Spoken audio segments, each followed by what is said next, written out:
Rhyno! Good day, fellow South Africans and citizens of the world.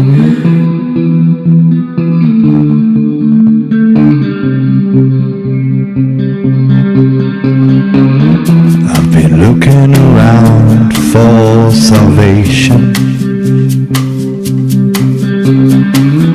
I've been looking around for the truth. All around me I see frustration, and I looked all over till I found you. I sit and listen to your stories, and you're telling me, please don't worry. So lot in this world you should know, and love in life is where you should go. If you're looking for somewhere to go, if you're looking for someone to know, if you're looking for someone to guide you, then love in life will guide you. I know that life outside is so hard. Koinant! Good evening, fellow South Africans and citizens of the world, and welcome to tonight's live stream. Wow, this is big news before we get on to our guests. News just in today is that News Limited in Australia are effectively lobbying the government to shut down alternative news media on YouTube. I just posted a notification of this on the main Loving Life channel. I'm calling for anyone who has a News Limited subscription to cancel it with immediate effect. Murdoch's News Limited in Australia have a history of using their media monopoly to bully elected politicians to the detriment of the wider population. Okay, now I've got that out of my space. Tomorrow morning from 8:30 a.m. I will be covering live a protest taking place outside the Naboomspruit Magistrates Court. 3 alleged murderers are applying for bail after the murder of a farmer in the district. The local residents are understandably outraged. Let's have a look at that. I've got a little clip from the fellow who's going to be talking.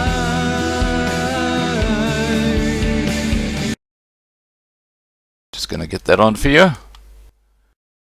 Here we go.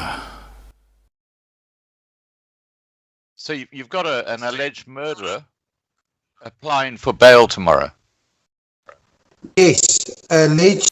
So you've got an alleged murderer applying for bail tomorrow. Yes, alleged 3 murderers applying for bail. Oh God, that's absolutely ridiculous. All right, look, we'll see you tomorrow at 8:30 in the morning, and you'll be covering the protest for us live outside. Now it's outside the Naboomspruit Magistrates Court.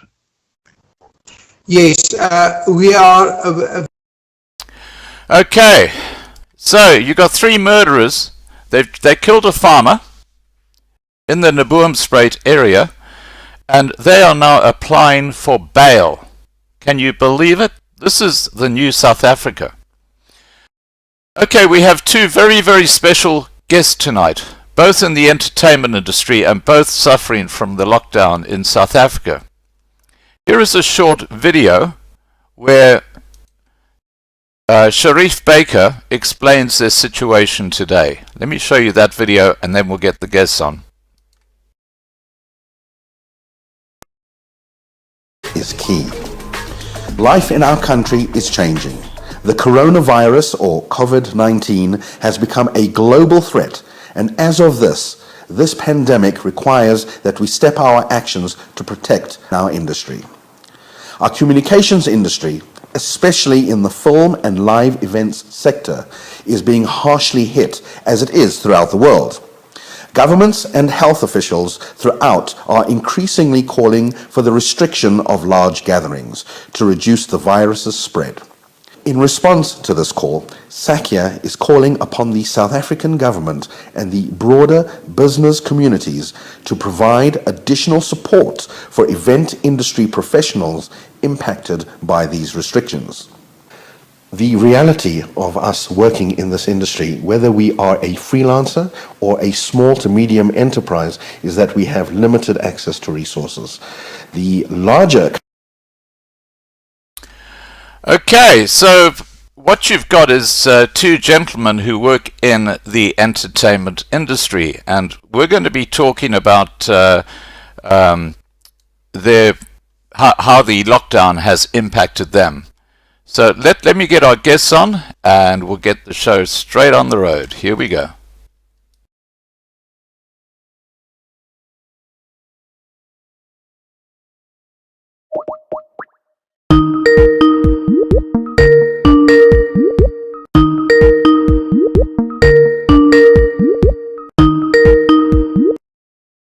Hi, Sharif. Hi, Scott. Thank you so much for joining us tonight. Pleasure. Thank you for having me. Great. I'm just going to get Rhyno on as well. Sure. It'll be a second.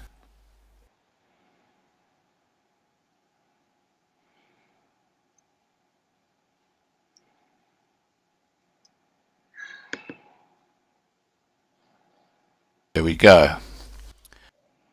All right, I'll just introduce you to each other, and then what we'll do, Sharif, is we'll find out a little bit more about your organizations. Hi, Rhyno. How's it? Good, thank you. Meet Sharif. Sharif, meet Rhyno. Sharif, how are you doing? Good, buddy. thank you. I'm well, thank you. Now, no, you are. I usually talk to Aubrey, to my friend there, yeah. Okay.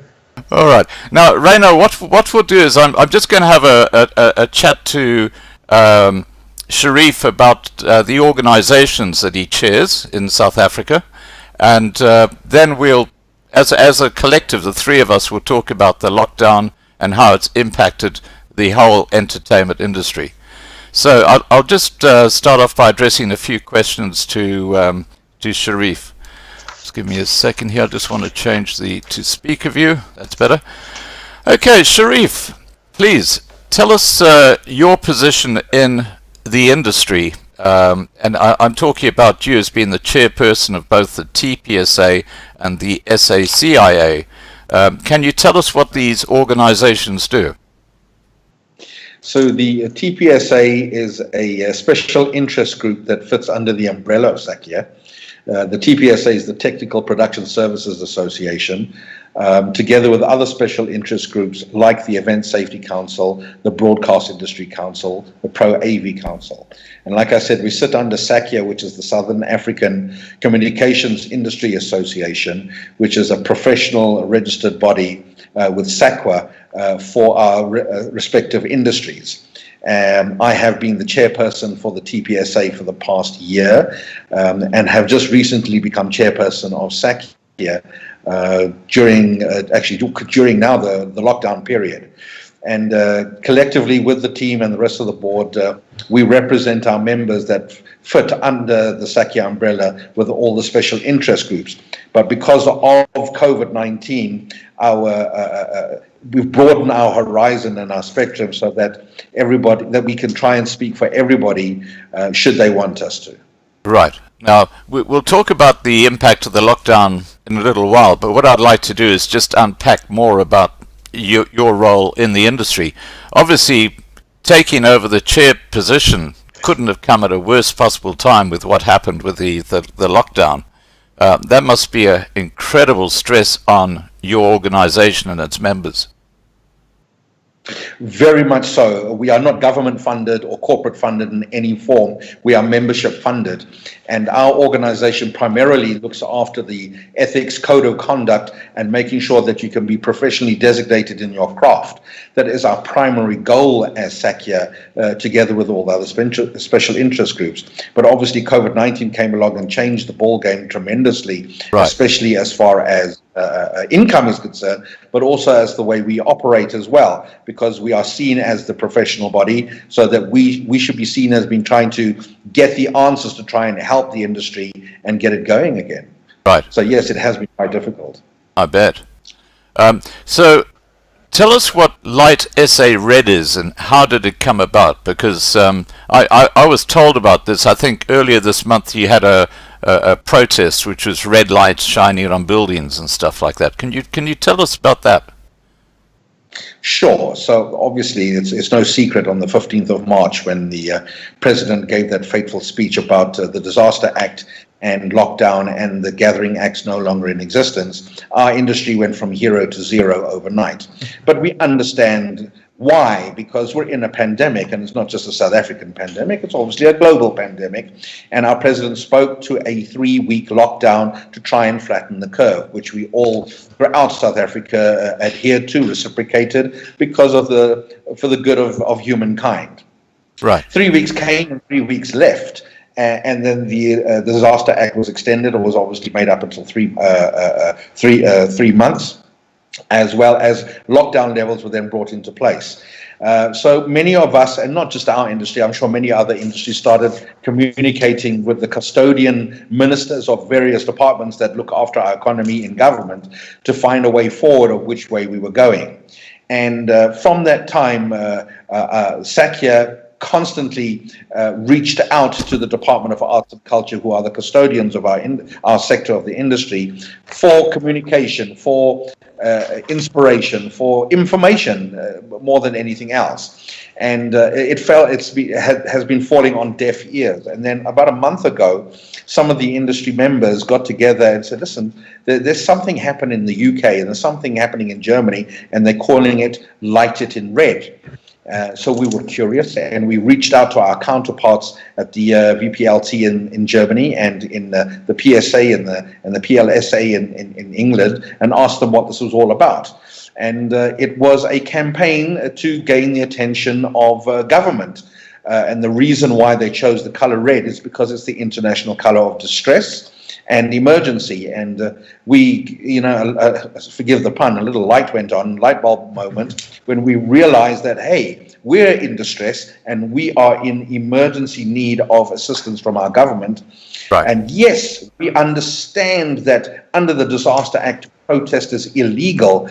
And as professionals, we needed to find a way of creating our awareness. Thus, the inception of Light SA Red as a symbolic resistance to what we are doing, so that we can gain the attention of government. And then everything led up to the 5th of August, which was about 2 weeks ago, where we shone the light and made South Africa light up in red in recognition of our plight. And that's where Light SA Red came about. It was an industry initiative, and obviously they approached me as TPSA to spearhead it and guide them, lead them forward. And the rest, as they say, is history.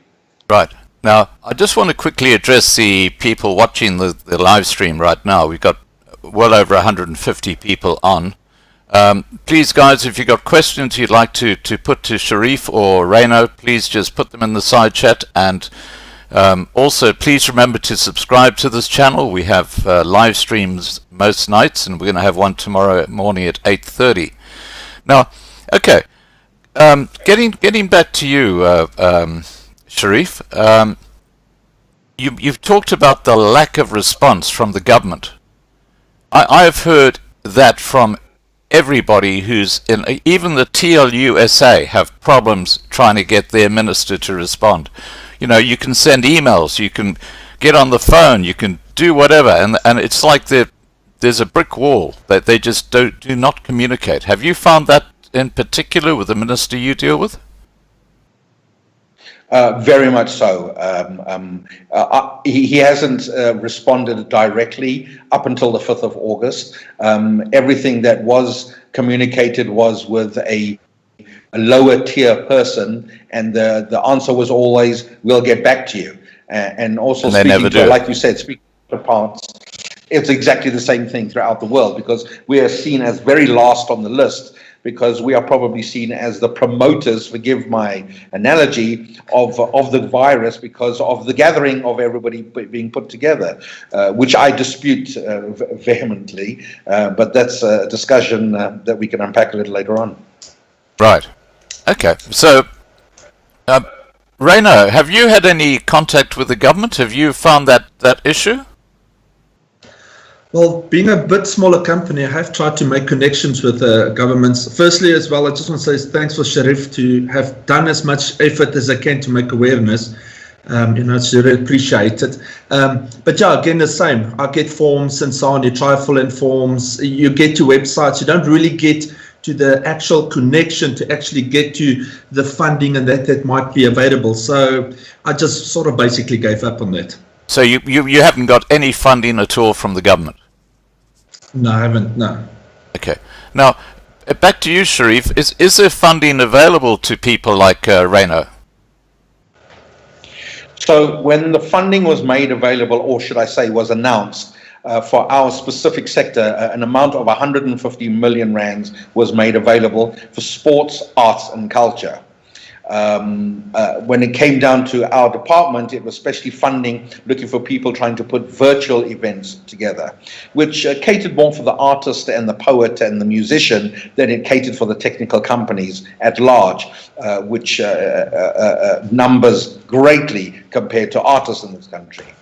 I'm led to believe in the last week or so, to date, 65 million rands has been spent on the Department of Sports, Arts and Culture. I can't tell you exactly what was broken down to sports and what was broken down to arts and culture, but I could hazard a guess that most of it went more to sports than it went to arts and culture.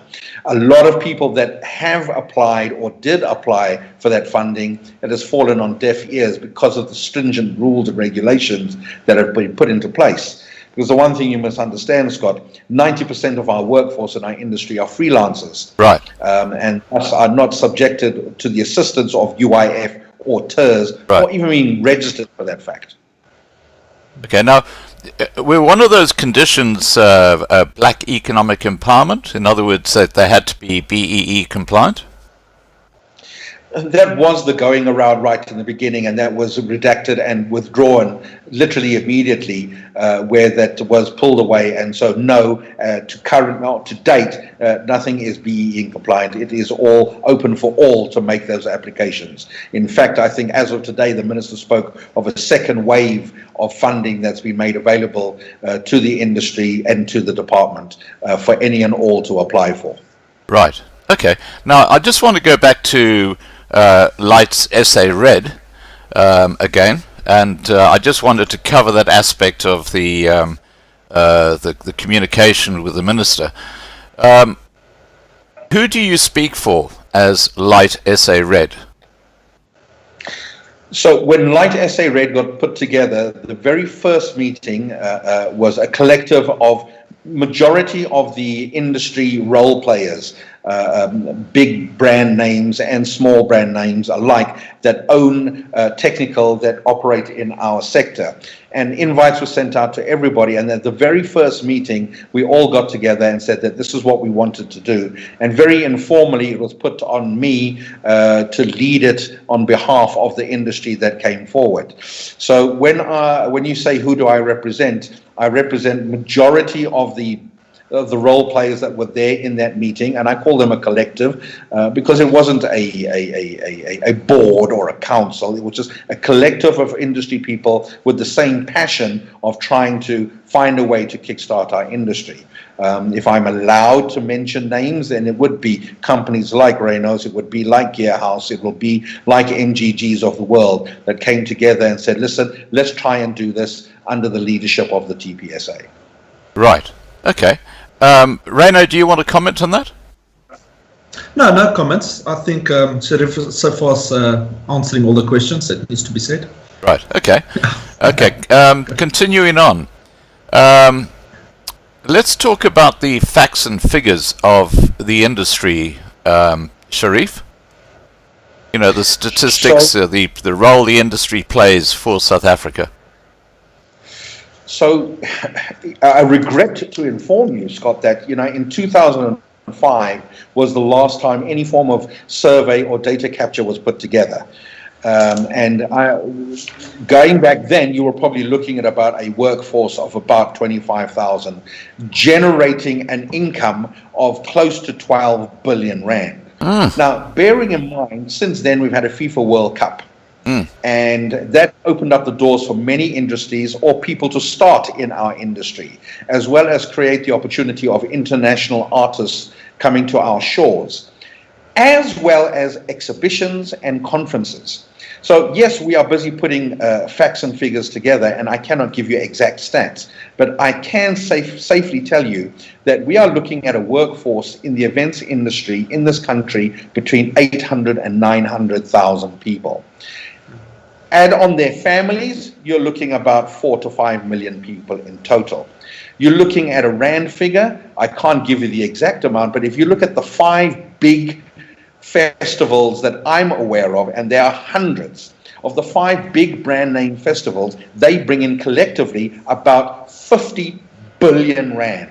And again, that's just the 5 live events. I'm not talking conferences, exhibitions, Idaba. So we can contribute considerably to the South African economic and GDP. And those stats and figures are undeniable. And because of those facts, we find it very strange and quite frustrating that we are not being engaged with to date. Well, Sharif, I've got to ask you this question. Do you think that South Africa should have a lockdown in the first place, when you consider the whole basis of a lockdown is social distancing, which is impossible in the townships, and especially in taxis, which were 100% full? Everybody has their personal opinion on this. The very first initial lockdown, I think, was a brilliant coup d'etat move to try and assist and flatten that curve. The minute we went to, I'm an entrepreneur, Scott, so yeah. I didn't sit on my laurels, and I decided, how can I get involved? How can I help? A, to make money, but B, on a humanitarian level, because I want to see our country thrive. And I got involved in doing essential services by creating and putting together sanitizers and the likes thereof. And under lockdown 5, you could see it working. The minute we went to lockdown 4, the more traffic that was on the road, people not wearing masks, people not practicing social distancing, and then obviously the politics all came along with the taxi industry and various other industry, and it progressively got worse. The minute we hit lockdown 3, it was like there was no lockdown anymore. Yeah. Now, this is my personal opinion.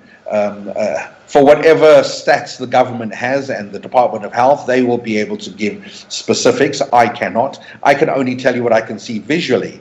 And based on that, and now that we've moved into lockdown 2, and I don't know about you, Rhyno, but this morning the traffic was back to normal as if there was no lockdown whatsoever. Taxis doing their own thing, everybody doing their own thing. And if that is the case, I find it quite frustrating that we are not allowed to go back to work, given that the rest of the country is literally going back and not following due diligence and due process with regards to social distancing and best practice re-COVID-19. Right, and there's no way you can communicate with the minister, so you can't put your point of view to him. That's crazy. I will tell you that on the 5th of August, when we did Light SA Red, on that morning, we again, for the umpteenth time, sent out an invite to the minister to come and join us on air to try and rectify the situation, or give the opportunity for the minister to work with us. Because no matter what, we want to work with government, not against government. And it was an hour or 2 hours later that his PA or somebody in the department replied acknowledging our email. So much so that the minister even direct tweeted me to say, please make contact with my chief of staff. And that was the first time in 5 months, which we summarily did. We made contact immediately. And that afternoon or early evening, they sent out a representative. The minister himself didn't come. And the reason why I'm choosing my words carefully is because it was a representative, not a DG, a director general, or a deputy director general, or somebody of stature. They just sent out a representative to come and hear what we wanted, what we had to say. We then ambushed him to come onto air with our streaming broadcast for him to acknowledge us and to ensure that he goes back and takes a message that we'd like to meet with the minister. And yeah, to date, that still hasn't happened in any form whatsoever. I think the minister on that day realized how big Light SA Red had become on his watch, and he needed to do something. So whether he was just offering us lip service or not, I cannot say.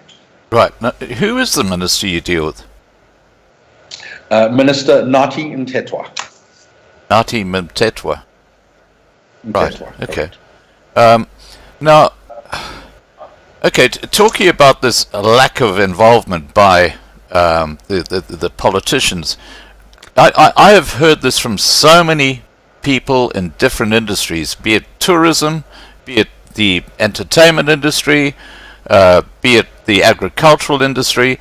You know, that they sit there and make loud noises in Parliament, but they do not represent the organizations who are actually having membership in the industries they're supposed to be looking after. There's a complete disconnect there. Very much so, Scott. It is like, I mean, we live in a country that claims perfection as far as democracy is concerned, but it's falling on deaf ears from whatever we're trying to do. Right now, we've been offered a seat at the table of discussion with the lower ranks in the Department of Arts and Culture, as well as the Department of Tourism, and it is just going round in circles. It's like we're spinning our wheels in the mud, trying to communicate. And not that we're saying we know better, but we do know better. We know our industry best, and our collective, from a politics point of perspective, and then from a business point of perspective, put it all together, we will be able to find a solution. But to date, it is more dictatorial than it is democratic in the way that we're trying to find a way forward, and it is rather frustrating. Does this minister have any background history in entertainment? I wouldn't want to speak for the minister. I am not too sure. But if you watch a lot and read a lot of his work, he's very much more sports orientated and culture orientated than he is eventing or business eventing perspective. Right. Okay. So he has his priorities, you could say. Now, Rhyno, I just want to cross to you. Rhyno, how has this lockdown impacted first you, and then secondly, it's been for 5 months now. How has it impacted you? And tell me about other people you know in the industry. What's happening to them? Are they having to sell off their gear to survive? What's going on? Well, yeah, I've got a few friends, that's in the smaller side of the industry, and of course, often, it's sad to see on Facebook and that all the time people are just selling off equipment, and of course, who's going to buy it? Because they don't have money and they don't have need the equipment because nobody's going to get into it, And, for me personally too, although I'm a smaller company, to tell two of my, permanent workers and a DJ and some stage chains and that, that it's just not the work, and you've got to try to fall back on maybe other things you do is quite hard, And I think what frustrates also quite of the few, I would say medium and smaller companies is, they say, with government and all that, when it's time for elections and stuff like that, and then I've always been asked, come and help, sponsor, do for free, give us discounts, help us with all the other organizations, everybody wants the stuff for free. And now when it came to a point that, they says, well, we're in the need now, and we need your help now, as the industries have been helping you guys, of course, silence. And I think that's also quite frustrating. Like, we've always been there to help out. And there's quite a lot of guys that's willing to help out, even at low cost sometimes. And now when they need, there's no support. Now, We just heard from Sharif that there's something like 900,000 people who are directly employed in this industry. And he said, I think it was 4 to 5 million individuals or family members who are impacted directly by what's happening with the lockdown on this industry. There must be a huge amount of people who are literally starving out there who are in your industry. Yes, I mean, definitely. And, because especially in lower areas, people, at least in the, how can I say, the poorer places, you find a lot of guys might doing a bit of DJ work and so on and buy a few speakers, and at least in his little area also plays. And like Sharif says, at least that supports the little families too and that. And even though, which is hard now, although we're on level 2 lockdown, it's like everything else is open, of course, except no mass gatherings, and of course social distancing still means that, for a little bar or club that says, yeah, I can have some people in my place, but I can sit like 10 or 20 people, so I'm not going to hire you in to come and play music for me. And yeah, so it does create a huge impact, from smaller and even large. We talk about smaller guys too, but I mean, the very big industries aren't immune to this too, because the layout and cost for this equipment and so on, the payback and that is high. Now, of course, they're having problems to, these shows not happening, so they can't pay for these things. So I think from small to even very large, they're all battling. It's all tough. Yeah, absolutely. And I just have to say that it's quite extraordinary that this ANC government seems to be so out of touch with just about every ministry seems to be out of touch with the people they're supposed to be representing. It's a common complaint that we have. Now, getting back to you, Sharif, what type of government engagement do you have or are going to present going forward? Because, as you said, we're in lockdown too, and your industry seems to be singled out as one that can't actually do anything while everybody else seems to be getting on with their lives. What's your strategy in trying to say to the government, hey, how about us? What about me? So, Scott, just to touch on what Rhyno said, yes, yeah. If we look at industries at the moment, we've got big industries that have either collapsed or that is going into business rescue, and it is of great concern. And in trying to avoid this, back when this very started with the lockdown, a lot of the organized industry got together and decided, for want of a better phrase, create a lobby group so that we could speak as one unified voice to government. And this speaks to conferencing, exhibitions, weddings, PCOs, tourism. All of those components came together, and we created something called the SA Events Council. Now, within the SA Events Council, obviously SACIA and TPSA sit. And we decided together, especially under Lights SA Red, that our mission and mandate to government was, for want of a better phrase, three-pronged, from a short-term, medium goal and a long-term goal. And in the short term, we are looking for relief. Relief in the sense of our people are starving. We're not asking you for money. We're asking for you for a plate of food. That is our very short-term goal, because like we said earlier on, not everybody is available or has the luxury of getting hold of UIF and TERS, and then still if it's available. So, and we're not looking like the taxi industry to say, no, we want 20,000 Rand per person. No, we are asking simply for a plate of food. That's goal number one, Scott. Goal number two, which is our medium term, if we are only going back under level 0, and we have no idea when level 0 is going to be, can government please look at increasing TERS, the duration, and UIF to the companies and the employees of those companies? Coupled with that, can government instruct financial institutions and suppliers to give us a further debt vacation because we're still under lockdown until we go back to work? That's our medium-term goal. But our long-term goal is this, Scott. About 2.5 months ago, the government turned around and told each member of industry to come together with a plan to see how we can combat COVID-19 and kickstart our economy.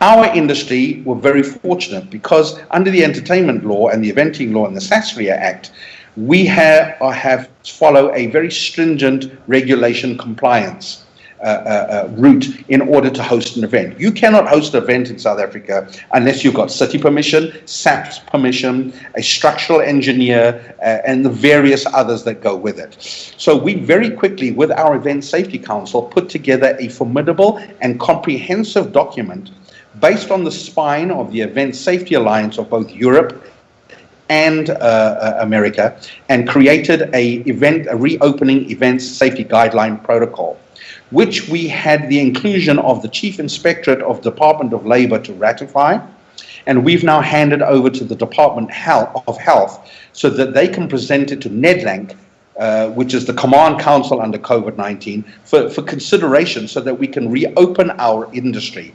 Yes, maybe not with an event for 10,000 people, but for a business conference, a corporate world can start talking so that our economy can slowly tick over.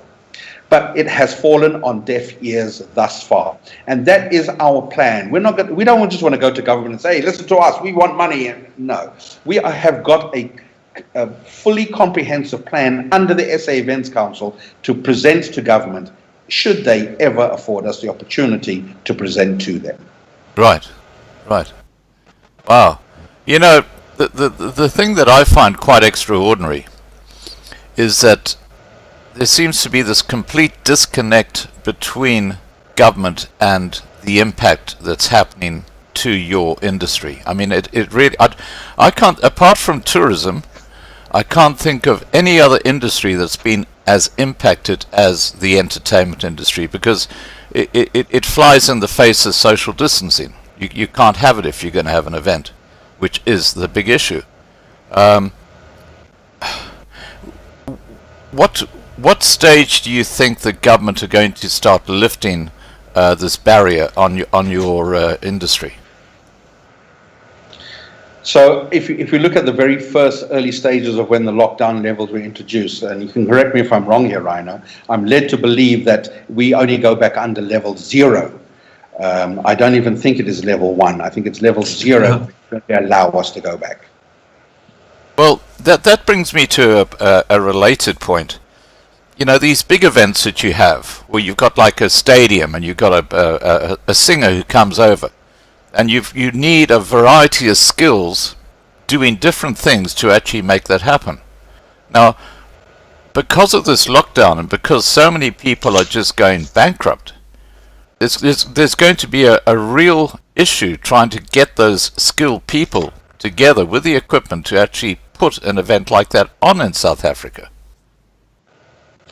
Very much so, and this is why we really want this meeting, so we can present this protocol guideline which allows guidance from when our equipment leaves a warehouse to the time it gets there, and not just the equipment, the training of that staff over and above him being trained as a sound engineer or lighting engineer, having the right protocols via a compliance officer to make sure that everything is as per the way it's supposed to be.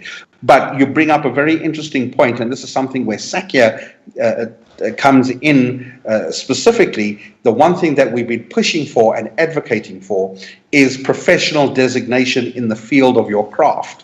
Now, if the government really wants to take this a step further, they can say anybody putting on an event, not just a government event, but anybody putting on an event, firstly, has to be associated with a professional association or body so that ethics can be followed with a code of conduct. And secondly, each staff member needs to be designated in one form or another. And that designation doesn't just mean to say you're a sound engineer. It also means to say you have covered COVID-19 compliance or any other communicable disease that may face you whilst you're doing your craft at an event.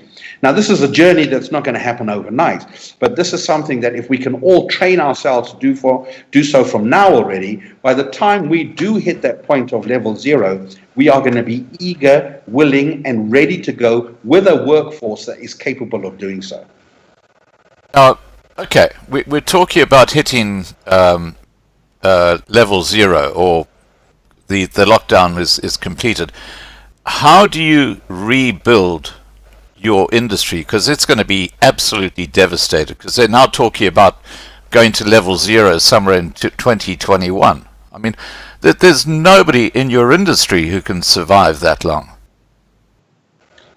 Definitely not. I don't think there's a technical company out there that will survive going to 2021. And this is why we're trying to push. You know, we are fortunate that we are now, as a Southern Hemisphere, going into summer. And I'm led to believe that COVID-19 doesn't like the heat. So coupled with that and with the stringent policies we've put into place, we can try and kickstart an event up to 1,000 people. We can do an outdoor event practicing social distancing with 1,000 people. There are certain venues within South Africa that we may not be able to get to 1,000, but up to 1,000, still practicing social distancing. And we can put that into place very easily. To try and let it tick over so that companies don't disappear and wait for 2021. Because if that happens, not just companies, individuals, it won't be COVID-19 that will be killing them. It'll be starvation that will be killing people, literally, Scott. Yeah, absolutely. Rhyno, is there something you'd like to add to this discussion about the state of the industry after lockdown? Well, exactly like Sharif said, you know, the problem is even, it would be helpful at least if we knew, you know, what stages are going to happen, because what most people also forget is, like, once they say the lockdown is finished, it is not you suddenly having a concert, you know, even if all your stuff is in place. It takes time, you know, even for us, you know, when you do ticket sales, to plan, and when you do ticket sales, you've got to give time. So just maybe because, let's say we were lucky enough in the middle of next year, we're on a level 0, you still have a bigger event, 6-7 months, and anyway, for planning and ticket sales and that. And, you know, and to be fair too, you're going to always have the people as well now, but worrying going to these type of things. So you might not necessarily get as quickly people as you would like, you know, because some people are, you know, scared about contracting the COVID and so on. So yeah, it makes it quite tough. Even the lockdown is down to create an event. It's going to actually probably take even more work than it would usually do in a good day. Well, I think of the taxi industry. I mean, they're in the ideal position where once the restrictions are lifted, the very next day they're full. You know, they can put 100% capacity in their taxi because people need to move. But in your industry, you need to plan. So it's a totally different concept to transport or taking people around in a taxi to actually running an event. Sharif, tell us, with a major event, what are the various steps that people have to go through so the people watching this video understand the logistics of actually actually making the call to an entertainer who's going to come across to South Africa to the point where you actually have that event happening? What sort of time frame were you looking at for here? That's a very good question, and I'm glad you raised it, because a lot of people out there don't know this. It takes anywhere from 6 to 8 months to put on an international event. From the time of concept to creating the PR, marketing, booking of venues, booking of sound, going through all the quotes, going through all those different suppliers, looking after the artist needs, getting the copyrights done via the different record labels, getting the TV rights done behind it, should there be any. It takes anywhere to 6 to 8 months to put any international event on. To put a local event on, anywhere between 3 and 4 months minimum. Anything less than that, from an economic point of view, you're not going to make it. So exactly what Rhyno is saying. Let's say they do only want us to open in June next year. We need to start putting things in place now already with our government, so that we can, once we know, government turns around and says, listen, chaps, no matter what, you're only going to go back in May 2021. Thank you very much. At least now we know what to do and plan accordingly, not just from an eventing point of view, but our lives can now be planned accordingly. And until that happens, we are sitting on our thumbs. How do you survive? Love and fresh air right now. I don't know what else. I'm just blown away, because you can't survive on fresh air. No, the one thing that I've been advocating of late is that, yes, put the economy one side. Our industry promotes well-being. Yeah. There is psychological depression going on, not just with our industry, but with various people. But our industry takes you away from that. It puts you in a different world. The age-old adage of, if music be the food of life, play on, then please allow us to play on in one form or another, because it's not just about the money. It's about making you smile and making sure you get up to live another day. Yeah, absolutely. Now, just talking about your industry, what is your mission statement?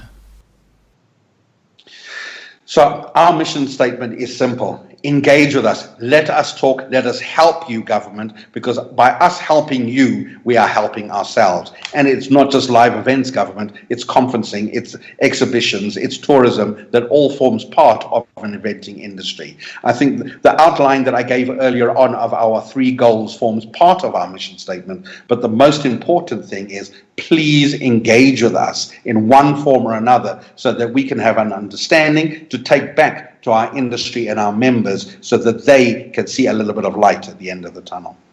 And this guy, Nati Mtwetwe, is not doing that?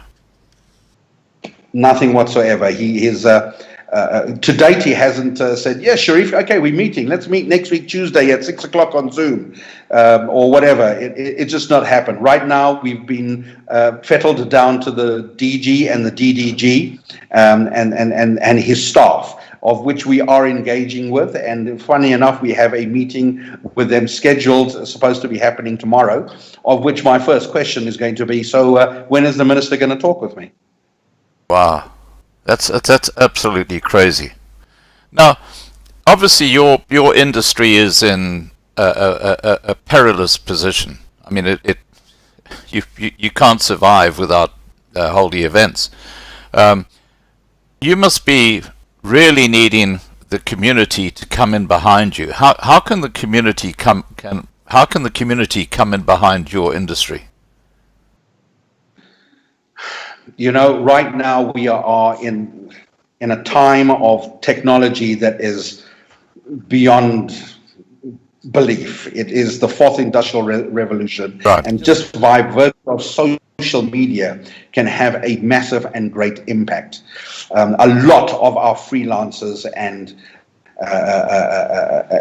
guys that are single businesses in the communities and the townships are struggling like mad, yet they find a way to be supportive. Yes, they're angry and frustrated, but they are supportive, and they understand that they need to look after the people that look after them, and that is communities and audiences. And if we could get communities and audiences to support us in just encouraging government to talk with us. We're not saying we want to toy and burn things and demand 20,000 Rand a month and 50,000. We are just asking for engagement so we can get clarity and information. And if Joe Public throughout the world and throughout South Africa can guide us and assist us in making sure government hears us, we will humbly appreciate it. Right. Well, I have to tell you that my channels are basically one of the focuses is to help charities. We help guys who provide food parcels to starving people. We help farmers. We help a number of different types of groups of people, and we've over 2 years we've raised well over R1 million through the generosity of the subscribers in this channel. I mean, they're an incredibly generous group of people. And what I've noticed in the last two months, I guess, we sell paintings, and the money from the painting goes to, let's say, for example, Go Purple, which is a charity helping people who are living in poverty. And what I've noticed is that in the last couple of months, people are they've run out of money. They haven't got any money. They can't show that generosity because they've got nothing to give. It's an absolutely terrible situation, and the government, as you said, seem to be so out of touch that they don't seem to care. I mean, they don't engage with you at all. And you would think that seeing these guys are getting their salaries, they're getting paid by the taxpayer, they're not being impacted at all. They just don't seem to care. We have a scheme that got put together called Feed Our Crew. Right. And with the generosity of people and from audience to people in the industry, pumped money into that, just so that we can try and feed the people that just cannot.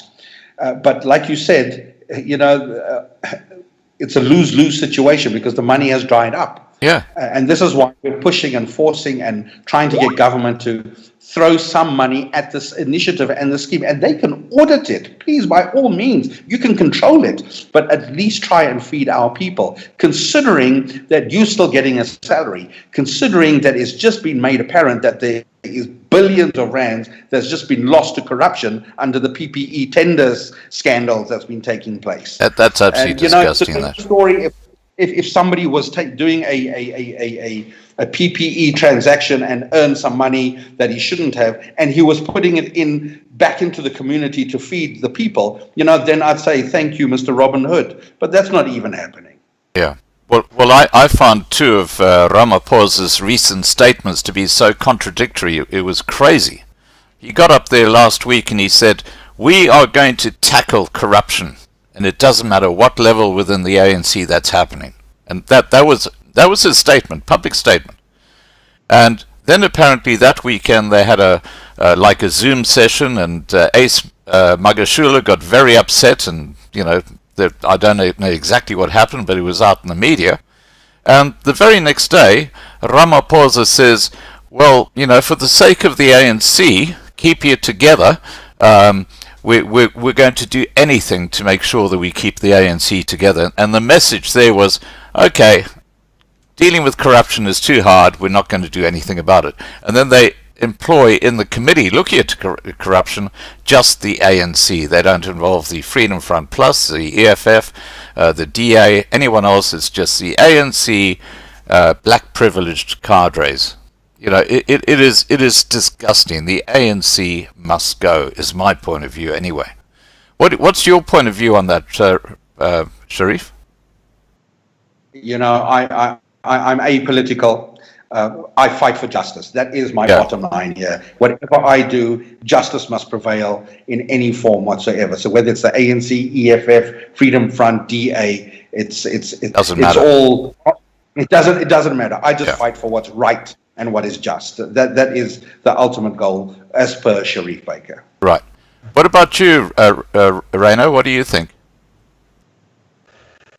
Yeah, look, always coming to the political sides get a bit personal, but the same, I agree with Sharif. It's always just a point of, I don't care whose empowerment, as long as you use some money where it's supposed to go, and if you're going to say going to do something. Like you said, you can't start saying we're going to look into things, and then the same people that you are thinking might be involved with some tenders and that's illegal are the same people that's going to be the guys that's going to how can I say, police this or see what's happening. Yeah, it's like, and the same, when you live in your houses, you are a bit out of touch of what's really going outside there. I don't think the guys always realize when you get in your car, like you said, you get your payments and so on, and you go home. I don't think you really understand unless you actually get on the street or go to a company or an entertainment company and actually see what it looks like on the floor, and not in your big house where you think is stuff. I don't think the guys are really in touch really what's happening there, and that's why I think as well they don't always make a proper connection, because I don't think they really realize that the need is so desperate. Either that, or it's just easier to look away, because if you have to look in it, it means you've got to actually do your job and go and see what the problem is, and that gets you off your seat and on the street, and that it seems to be too much effort for some of the guys. Yeah, well, I have a saying on this channel which is quite simple, and it, to me, sums up the situation, and that is that most of the members of Parliament couldn't organise a barbecue in a park, and here they are running the country. I say, go figure. Now, getting back to you, Sharif, let's just look at the situation right now, because you're in touch with a lot of players in your industry. What is the situation right now in your industry? Dire straits, Scott. There is a slither of hope that they're all trying to hold on to by virtue of the possible engagement, literally for tomorrow, that we're having with the department. Failure to which I cannot tell you what's going to happen, because there is not just a freelancer or a person in a township. It is the people that are company owners that are at wit's end, that don't know how to go about to their staff and say, I'm sorry, I'm retrenching you, or I'm sorry, I'm firing you. It has really, really come to that stage where there is absolutely nothing more anybody can do. And as much as many people are trying to hold on, I have no idea how long they will be able to hold on for, unless government makes a move.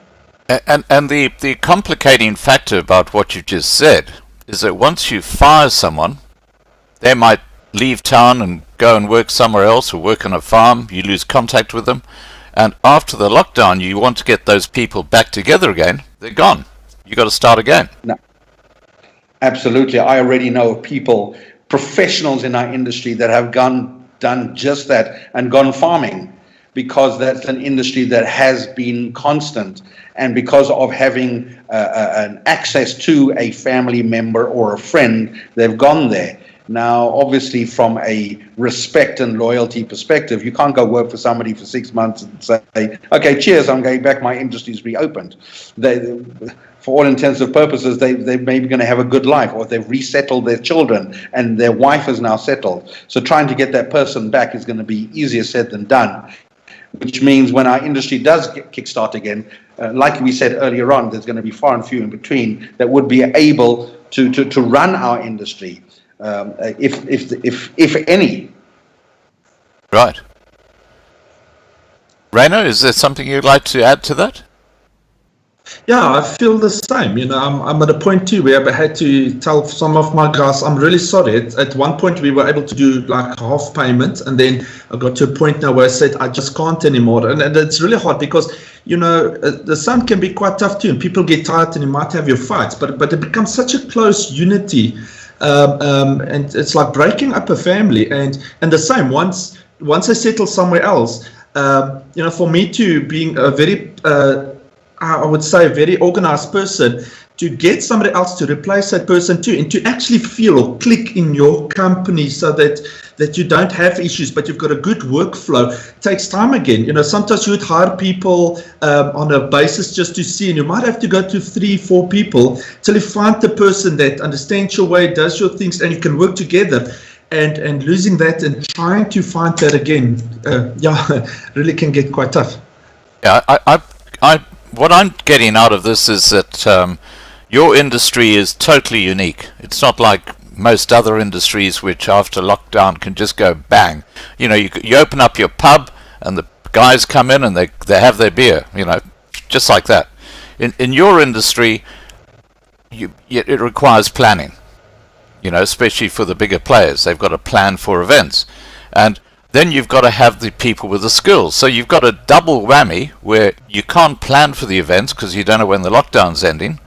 And secondly, you're losing people with skills. So how do you actually get going again if you haven't got those people with those skills to actually create the full control of building a big event? Is there any other major whammies on top of that, Sharif, that I've missed?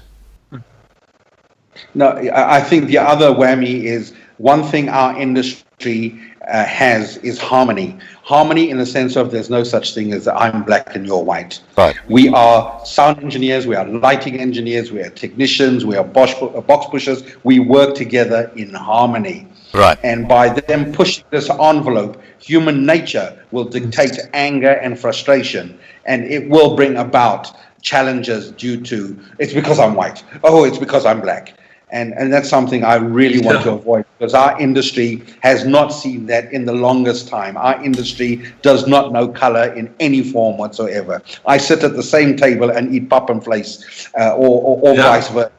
It's just the way it is. And my biggest fear is that we're going to lose that. Yeah, that would be really sad if that happened. But what are your thoughts on that, Rhyno? Oh, definitely. Just to add, actually, most of my work comes from Limpopo sites, and I mean, I'm in the middle of locations in it, and I mean, it's just so great we're working together. It's exactly like he says, you know.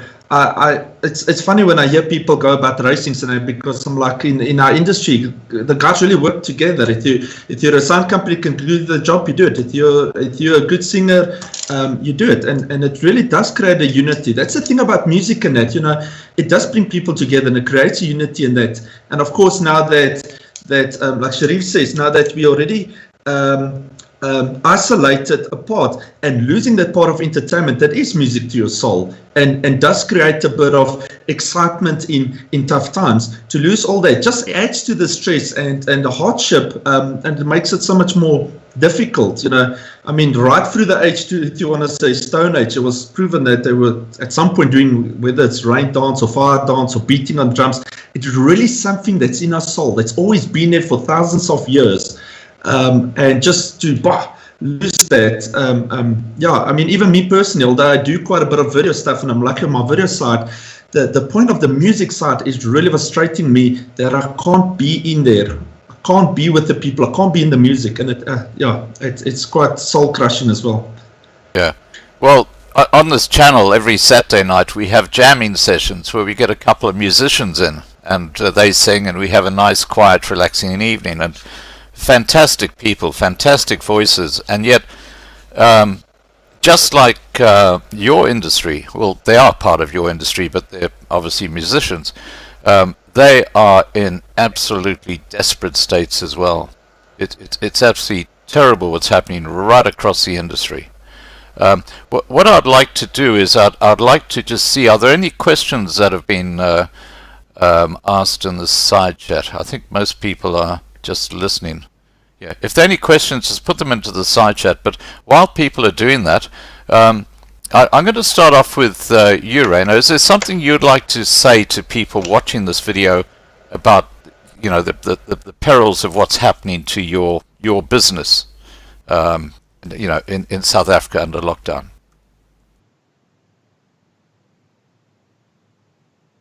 Hi, Rhyno, are you there? I think Rhyno's lost his signal. I'll put the same question to you, Sharif. If you can just talk to the people watching this video about how this lockdown has just completely devastated your industry, and just for people who are in your industry, perhaps there's a message of hope you want to give out to people. You know, Scott, it was said right in the beginning that would be the first to leave and the last to come back, and it's a fact. And I don't dispute or argue the fact that every aspect of the world, corner of the world, has been affected by the COVID-19, in a personal way, or in a business way, or in an industry way. And I would be remiss if I did not say I'm sympathetic to everybody that has gone through trials and tribulations. And I'm not saying that our weight on our shoulders is heavier than anybody else's. It's probably as equal to anybody else's.